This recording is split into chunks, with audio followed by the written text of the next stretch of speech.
Hi, this is Josh from Spokestack, and today we're going to talk about integrating Google App Actions with Spokestack so that you can take an interaction started by Google Assistant and complete it in your app using a voice interface that is hosted entirely by your app. Now, the idea for this video came about because I was watching a YouTube video that Google had put up last week, as of now, after Google I/O 2021. So I thought to myself, this is after I/O. The video is about app actions, so they're going to talk about how they've released some new features and tightened some things up, and maybe allowed you to use the interface for app actions inside your app. But as I watched, I realized that it's none of that. The features that they were talking about in the video were features that I had seen a few months ago in a collab that they had put out introducing app actions. So the features were already there, and that's fine. What they did in the video is they have a pizza ordering app that they opened with an app action, and you say, "Hey Google, open this app," and it opens and it drops you into the topping selection screen, and boom, conversation's over. You tap to select your toppings, and then you order your pizza. And that's great, that's fine. And I don't want to throw too much shade on this because app actions and the shortcuts, Google has released a new thing called app shortcuts, which are pretty similar as far as I can tell, but have a little bit more deep linking functionality and show up as little cards in Google Assistant. Those are great features, and I don't want to knock them. They're very useful. They take you from your core operating system into an app. But once you've entered an app via voice, via that modality, what if you want to complete the interaction that way? Having your phone go completely silent at that point as a user can be confusing and sometimes frustrating. Like you've opened this app maybe because you can't tap right now. Maybe you're driving, maybe you're doing something else, or maybe you'd rather just sit there and talk rather than move your hand all over the screen. And you should be able to do that. At least that's our opinion at Spokestack. So what I'm going to do is I'm going to show you how you can do that using the same example app, or really, let's be honest, I knocked off their layout and I'm going to demo you a cloned version of that app with a voice interface that is completely hosted inside the app. So once the assistant drops you off in the app, you're going to be able to select your toppings via voice and complete your order. I'm faking those interactions. You're not actually calling and ordering API. That's up to you to implement. But we're going to see how this can all work together pretty seamlessly. First I'll show you the app working, and then we'll talk about the code a little bit that's required to do this. Okay, so it's the only app I have on my screen right now. And the way it works is you open it up, and there's just a topping selection screen. At least that's all there is in my demo. So I'm going to kill this. I'm going to kill this for now. And I'm going to show you the app actions demo here. There's a plugin that Google makes that for Android Studio that once you have done the little magic dance to set up your app actions, you have to upload a release bundle, and you have to sign in to Android Studio using the same account that you uploaded that release bundle with, or sorry, the same account that you're signed in to your phone under, as this helpful little warning here on the bottom of the plugin window says. And then you can create a preview, and it looks like mine has expired because the little update window is red, so let me go ahead and fix that. You can create a preview. It's sort of like previewing a Google Assistant action, if you've ever developed an action before. And once that's ready, it'll let you run the app action on your local device. Now, I've had sort of spotty performance with getting the actual voice activation to work, to be able to say, okay, Google, open example app, or to even, here, let me tap on it here and see if it works. Open example app. I realize it's called Pizza Buddy up there on the screen. Yeah, no, not going to happen. Realize it's called Pizza Buddy, but as far as App Actions knows it's called example app. But anyways, this plugin to test App Actions lets you run the same command as if it had been dispatched through Google Assistant. So we're just going to use that instead. That uses the ADB shell to transmit these commands. So here's what we're going to do. I'm going to go ahead and click run. That's going to run my command. It'll take me back to that screen. Opens the app, drops you off there. So what's going to happen next is I'm going to show you by awkwardly holding my phone up to the microphone. So it's going to sound like, I think in the industry this is referred to as hot garbage, because it's going to be a TTS voice playing through a phone speaker, through a microphone. But bear with me here. We're going to make this work. I'm going to show you what the experience could be like instead of just this topping screen opening. So I'm going to close the app again here. All right, I'm going to run the app one more time. And this time, when it drops you into the topping screen, you're going to actually hear something and be able to interact with it. Because remember, this is emulating me having just said, "Okay, Google, order a pizza with example app." So let's do that again.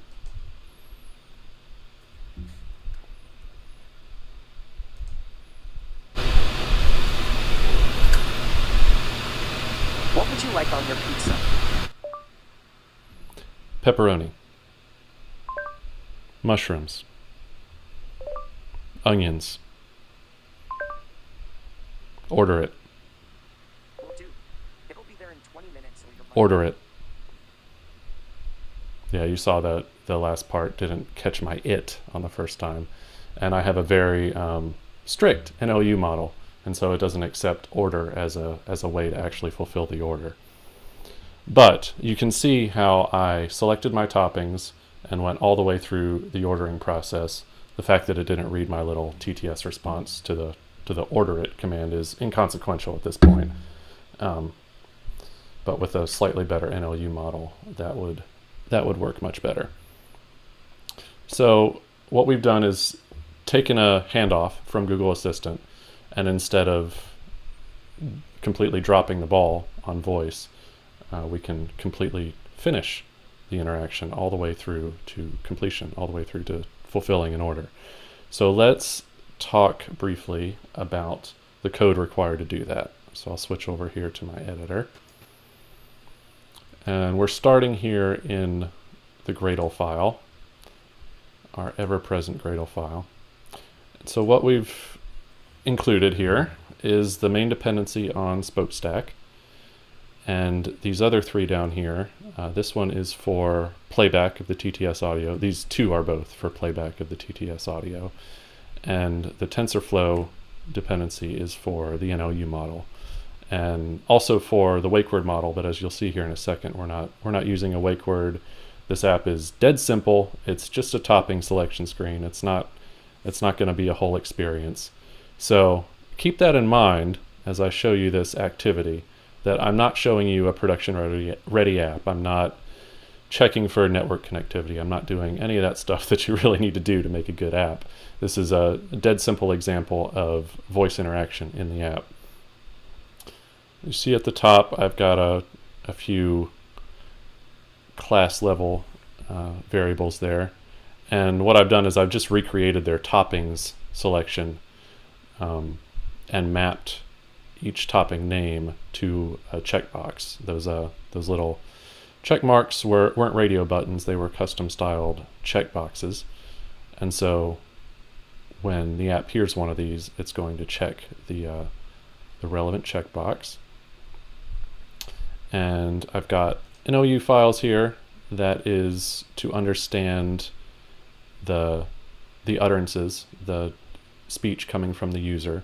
So I actually I tried to do a very strict interpretation, but my NLU model accepts full phrases like, please add pepperoni, give me some onions, add green peppers and dried tomatoes, things like that, variants on the phrases, so that your app doesn't have to be so completely rigid with accepting its parameters, which is what you want in a voice interface. You want your user to have to learn certain magic words. You want them to be able to give you commands as naturally as possible using speech.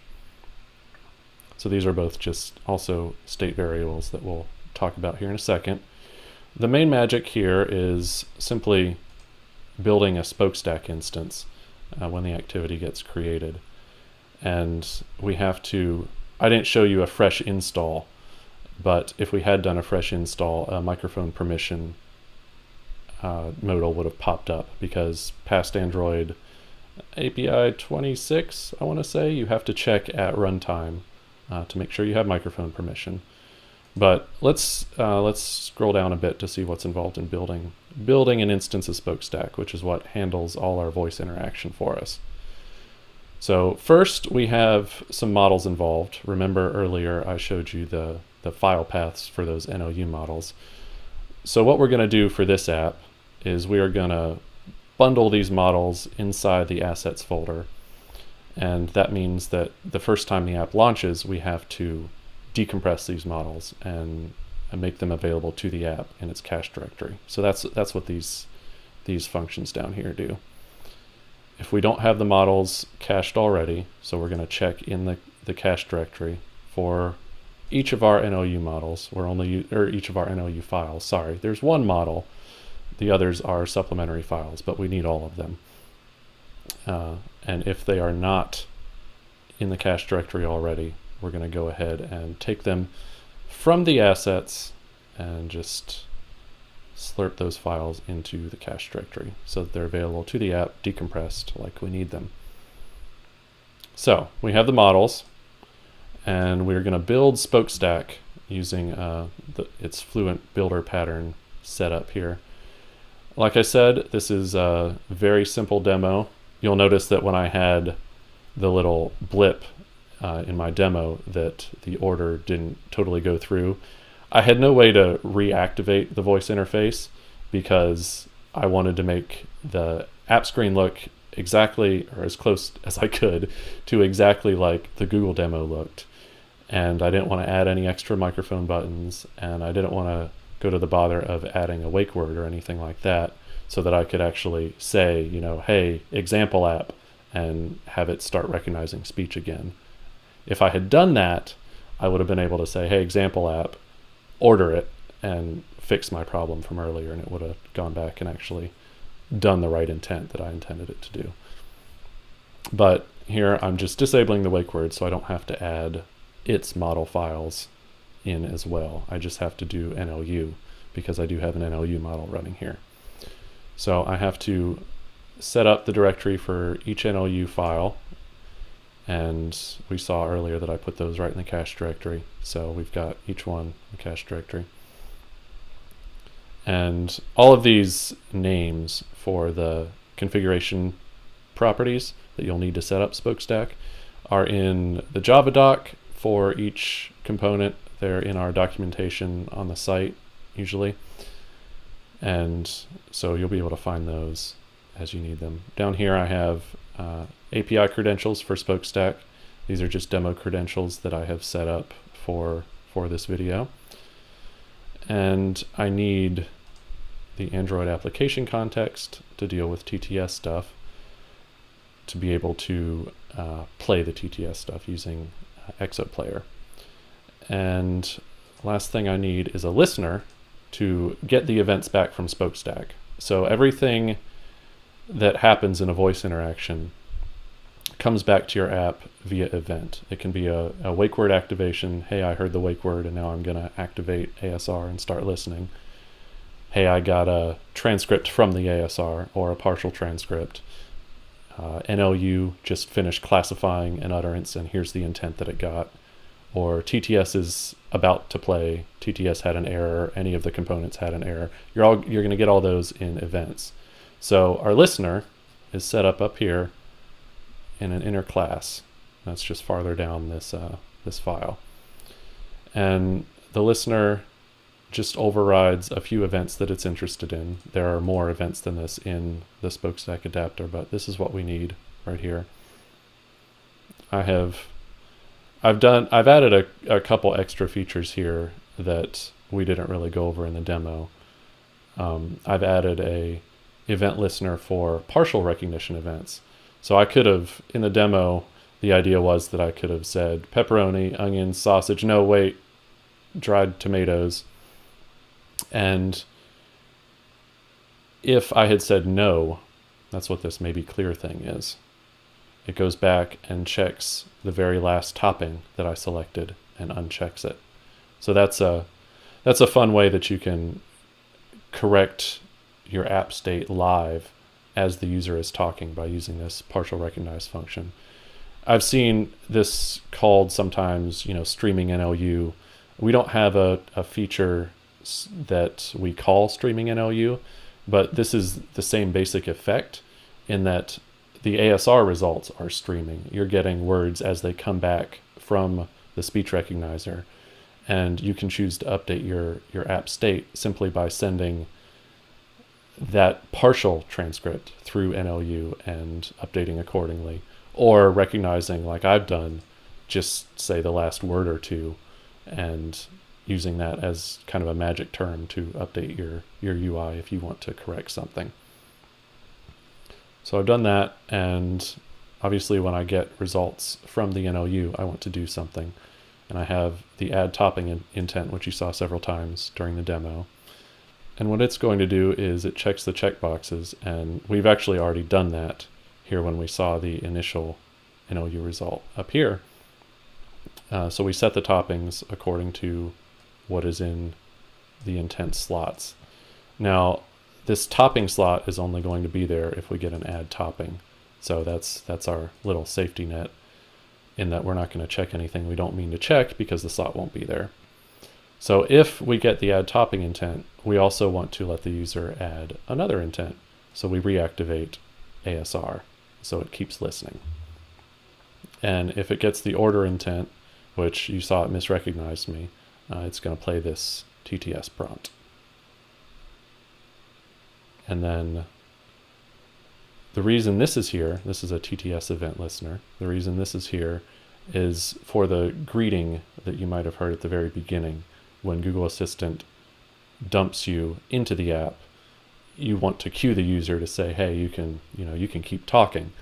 So what this does is when a TTS prompt is done playing, if the conversation is supposed to continue, which it is at the very beginning of topping selection, it's going to activate Spokestack. So ASR is going to be active. And the reason I have this check here is that the order intent up here stops the conversation. Okay, I've ordered your pizza, done. Interaction over. So you can see here that we've got an activity with some basic Android boilerplate in it, and we've got just under 250 lines of code. Now, as I said at the beginning, this is not production-ready code, but you'll notice that the setup and interaction with Spokestack is pretty straightforward. I could have added a few more lines here to handle wake word activation, and I could have added a few more lines down here to handle the event that comes from the wake word activation if I wanted to do something special in the UI to show the user that I'm listening. But other than that, everything is pretty straightforward, and we have a voice interface that starts with Google and transitions to you and ends with you, where the user interaction should be. You should be in control of this experience, and you should be able to make use of Google's great features. App actions and shortcuts are great. Like I said, they help make that transition much more seamless between OS and app. But once that is done, you should be in control of that interaction, and the user should have a conversation with you and not with Google. And you can have a custom branded voice have that conversation with the user. You can do all sorts of things, but this was just a very brief intro in how app actions can transition to your own voice interface. So hope you enjoyed it. Like, subscribe, and all that other good stuff, and I'll see you next time.